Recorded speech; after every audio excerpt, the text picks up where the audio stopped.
अयोध्या में एक नाबालिग के साथ जो दरिंदगी की गई उसे हर किसी का दिल पसीज गया और दिल पसीजने की लिस्ट में योगी आदित्यनाथ का नाम भी शामिल। योगी आदित्यनाथ भी इस घटना से बड़े विचलित नजर आए क्योंकि विधानसभा में भी उन्होंने इस बात का जिक्र किया और आरोपी जो है मोहित, उसके घर पर बुलडोजर चल चुका है, उसकी बेकरी पर बुलडोजर चल चुका है। लगातार योगी आदित्यनाथ का जो बुलडोजर है वो आरोपी मोहित की संपत्तियों पर लगातार दहाड़ रहा है। तो यहां सवाल यह उठता है कि योगी आदित्यनाथ जो काम कर रहे हैं वो तो कानून के हिसाब से कर रहे हैं, लेकिन अयोध्या के सांसद अवधेश प्रसाद, जिनकी तस्वीरें इस मोहित खान के साथ वायरल हुई हैं, उसके साथ हाथ में हाथ डालकर वो चलते हैं, कुर्सी पर बराबर में बैठते हैं, वो तब इस घटना पर कुछ नहीं बोले जब इस आरोपी का नाम इस घटना में सामने आया, पुलिस ने उसे गिरफ्तार किया, पत्रकारों ने सवाल पूछा तो अवधेश प्रसाद कन्नी काटकर निकल गए। लेकिन जैसे ही बुलडोजर ने इसकी संपत्तियों को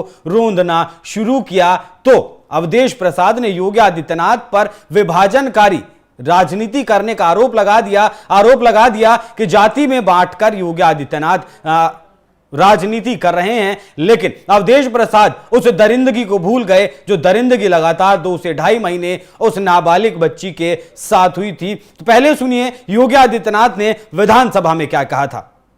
कतई नहीं, मैं यहां पे इस बात के लिए आया हूं कि अगर वो करेगा तो भुगतेगा भी फिर, और इसीलिए मैं यहां पे आया हूं कि हम लोग उससे लड़ेंगे। कतई नहीं, जो करेगा वो भुगतेगा। योगी आदित्यनाथ का ये जो कहना है ये पिछले 7 साल से बदस्तूर जारी है। जो आरोपी है उसे सजा दी जाती है, वो बचता नहीं है। लेकिन अवधेश प्रसाद ने क्या आरोप लगाए योगी आदित्यनाथ पर वो भी मैं आपको दिखाता हूं। अवधेश प्रसाद ने आरोप लगाया कि योगी आदित्यनाथ की बहुत पुरानी विचारधारा है और हम नहीं बता सकते कि मुसलमानों यादवों से उनकी क्या दुश्मनी है। समाजवादी पार्टी ने हमेशा अन्याय के खिलाफ लड़ाई लड़ी है। बीजेपी को ऐसी विभत्स शर्मनाक घटना पर राजनीति नहीं करनी चाहिए। तो शायद अवधेश प्रसाद को यह घटना नहीं दिखाई दी कि विभत्स राजनीति कौन कर रहा है, विभत्स घटना को अंजाम किसने दिया और विभाजनकारी राजनीति कौन करता है। विभाजनकारी राजनीति करते हैं वो नेता जो जाति के आधार पर सत्ता का सुख उत्तर प्रदेश में भोग रहे हैं, जिनके बारे में कहा जाता है कि जिसकी गाड़ी पर सपा का झंडा उस गाड़ी में बैठा है गुंडा, और जिसने सरयू को खून से लाल किया वो लोग करते हैं विभत्स राजनीति। इस पर यह आरोप योगी आदित्यनाथ पर अवधेश प्रसाद ने क्यों लगाया, उसके लिए आप पहले योगी आदित्यनाथ को सुनिए। और कल की जो गोमती नगर की घटना है उस घटना में भी हम लोगों ने जवाबदेही तय की है। उसके अपराधियों की सूची भी मेरे पास आई है। ये अपराधी हैं, पहला अपराधी है पवन यादव, दूसरा अपराधी मोहम्मद अरबाज। ये सद्भावना वाले लोग हैं, यानी सद्भावना, अब इनके लिए सद्भावना ट्रेन चलाएंगे, इनके लिए बुलेट ट्रेन चलेगी। और कल तो सद्भावना एक्सप्रेस नहीं, सद्भावना बुलेट ट्रेन चलाएंगे। जो गोमती नगर में घटना हुई थी उस घटना के बाद पूरी चौकी को, थाने को सस्पेंड कर दिया गया, एसपी, एसएसपी, डीएसपी सबको सस्पेंड कर दिया गया था। और जो आरोपियों के 18 आरोपियों की जो लिस्ट आई थी उसमें से योगी आदित्यनाथ ने सिर्फ ऊपर के 2 नाम पढ़े थे, जिसमें एक यादव था और एक मुस्लिम था। बाकी 16 नाम योगी आदित्यनाथ ने नहीं पढ़े थे।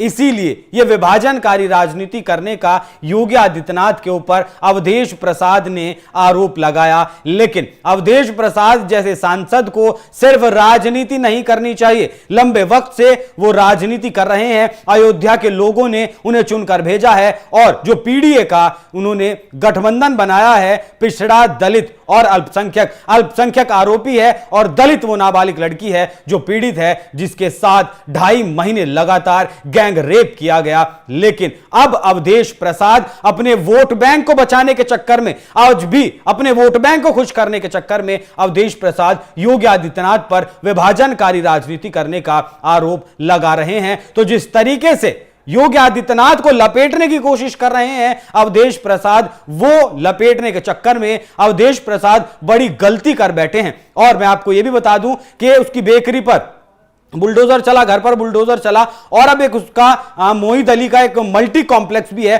उस पर भी बुलडोजर चलेगा। अभी नहीं चला है, वो इसलिए नहीं चला है क्योंकि उसमें एक बैंक संचालित होता है। बैंक के मैनेजर को कह दिया गया है कि आप जल्द से जल्द इसे खाली कर दीजिए क्योंकि इसे जमींदोज करना है, ध्वस्त करना है। तो जिस तरीके से योगी आदित्यनाथ काम कर रहे हैं, अपराधियों को ठिकाने लगा रहे हैं, वो तरीका जनता को पसंद है।